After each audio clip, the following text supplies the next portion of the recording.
నమస్తే 99 టీవీకి స్వాగతం. నేను రవిశంకర్ వీళ్ళ. న్యూయార్క్ నుంచి న్యూఢిల్లీ వరకు ఇప్పుడు ఒక లేఖ రాజకీయ ప్రకంపనలు సృష్టిస్తోంది. సాధారణంగా జైల్లో ఉన్న ఖైదీలకు కుటుంబ సభ్యులు, స్నేహితులు లేఖలు రాస్తారు. కానీ ఈసారి విషయం అలా కాదు. అమెరికాలోని అత్యంత శక్తివంతమైన నగరాల్లో ఒకటైన న్యూయార్క్కు మేయర్గా ఉన్న జోఫ్రాన్ మందాని ఢిల్లీలోని తిహార్ జైల్లో ఉన్న జేఎన్యూ ఉద్యమకారుడు ఉమర్ ఖలీద్కు సంఘీభావం తెలపడం అంటే చిన్న విషయం కాదు. ఒక వ్యక్తిగత సందేశంలా కనిపించిన ఈ లేఖ ఇప్పుడు అంతర్జాతీయ రాజకీయ చర్చలకు కేంద్ర బిందువుగా మారిపోయింది. ఢిల్లీ అల్లర్ల కేసులో అరెస్ట్ అయి చాలా కాలంగా జైల్లో ఉన్న జేఎన్యూ మాజీ విద్యార్థి నేత ఉమర్ ఖలీద్ పేరు దేశవ్యాప్తంగా ఇప్పటికే వివాదాస్పదమైంది. కొందరికి అతను ఒక ఉద్యమకారుడు, మరికొందరికి దేశ భద్రతకు ముప్పు అని భావించే వ్యక్తి. అలాంటి వ్యక్తికి విదేశీ నేతలు మద్దతుగా నిలవడం అనేది భారత రాజకీయాల్లో ఎప్పుడూ సున్నితమైన అంశం. ఈ సున్నితమైన వాతావరణంలోనే న్యూయార్క్ మేయర్ జోఫ్రాన్ మందాని పంపిన సందేశం బయటకొచ్చింది.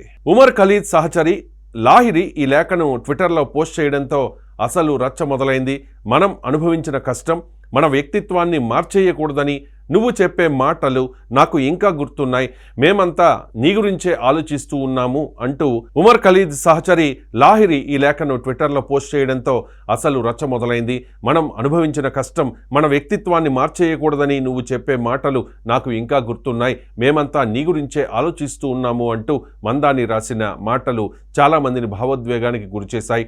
అదే సమయంలో మరికొందరికి ఇవే మాటలు ఆగ్రహానికి కారణమయ్యాయి.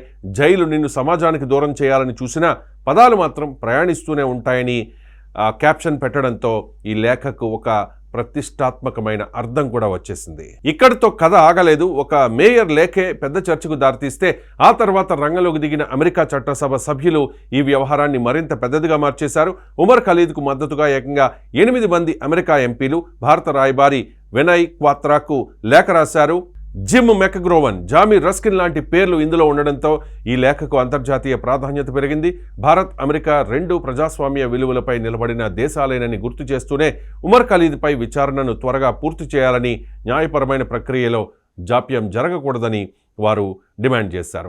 ఇది చదివిన తర్వాత భారత రాజకీయ వర్గాల్లో ఒక్కసారిగా టెంపరేచర్ పెరిగిపోయింది. మన దేశంలోని ఒక అంతర్గత కేసుపై విదేశీ ఎంపీలు ఇలా లేఖలు రాయడం సరైనదేనా? ఇది మానవ హక్కులపై ఆందోళన లేక రాజకీయ ఒత్తిడా అనే ప్రశ్నలు సోషల్ మీడియాలో హాట్ టాపిక్గా మారాయి. కొందరు ఇది వ్యక్తిగత అభిప్రాయం మాత్రమే అంటుంటే మరికొందరు మాత్రం దీని వెనుక పెద్ద అంతర్జాతీయ రాజకీయ వ్యూహం ఉందని అనుమానిస్తూ ఉన్నారు. ఈ మొత్తం వ్యవహారంపై భారతీయ జనతా పార్టీ స్పందన చాలా ఘాటుగా ఉంది. ఇది స్పష్టంగా భారత సార్వభౌమాధికారంపై దాడి అని, మన అంతర్గత వ్యవహారాల్లో అమెరికా జోక్యం చేసుకోవడమేనని బీజేపీ అధికార ప్రతినిధి గౌరవ్ భాటియా మండిపడ్డారు. అంతేకాదు ఈ లేఖల వెనుక కాంగ్రెస్ నేత రాహుల్ గాంధీ ఉన్నారని బీజేపీ ఆరోపణలు చేయడం మరింత రాజకీయ రంగు పులుముకుంది. 2024లో రాహుల్ గాంధీ అమెరికా పర్యటనకు వెళ్ళినప్పుడు ఈ లేఖ రాసిన ఎంపీలలో 2 కలిశారని, అప్పుడే ఈ మొత్తం స్కెచ్ సిద్ధమైందని భారతీయ జనతా పార్టీ వాదిస్తోంది. ఇక్కడ మరో కోణం కూడా బయటకు వచ్చింది. ఉమర్ ఖలీద్పై ఉన్న ఆరోపణలు, ఆయన గత వ్యాఖ్యలు, దేశ విభజనపై చేసిన వ్యాఖ్యలంటూ పాత విషయాలన్నీ మళ్లీ తెరపైకి వచ్చాయి. ఇండియాను ముక్కలు చేయాలని మాట్లాడిన వ్యక్తికి విదేశీ నేతలు మద్దతు ఇవ్వడమంటే దేశ గౌరవాన్ని కించపరచడమే అని కొన్ని సంఘాలు ఆగ్రహం వ్యక్తం చేశాయి. విహెచ్పి కూడా మందాని వ్యాఖ్యలపై తీవ్రంగా స్పందించింది. ఒకరి మానవ హక్కుల పేరిట దేశ భద్రతను పక్కన పెట్టడం ఎంతవరకు సరైందని ప్రశ్నించింది విహెచ్పి. మొత్తానికి ఈ లేఖతో మొదలైన ఈ వ్యవహారం ఇప్పుడు న్యూయార్క్ నుంచి న్యూఢిల్లీ దాకా రాజకీయ వేడి పెంచింది. ఒకవైపు అంతర్జాతీయంగా మానవ హక్కుల పేరుతో వస్తున్న ఒత్తిడి, మరోవైపు దేశీయంగా సార్వభౌమాధికారంపై ఆందోళనలు. ఇది కేవలం ఒక ఖైదీకి మద్దతు మాత్రమేనా, లేక భారత్పై రాజకీయ ఒత్తిడి తెచ్చే ప్రయత్నమా అన్నది ఇంకా స్పష్టంగా తేలలేదు. కానీ ఒక విషయం మాత్రం నిజమని అర్థమవుతుంది. ఈ లేఖల వ్యవహారం రాబోయే రోజుల్లో భారత్ అమెరికా సంబంధాల్లోనూ దేశీయ రాజకీయాల్లోనూ కొత్త చర్చలకు దారితీసే అవకాశం ఉంది.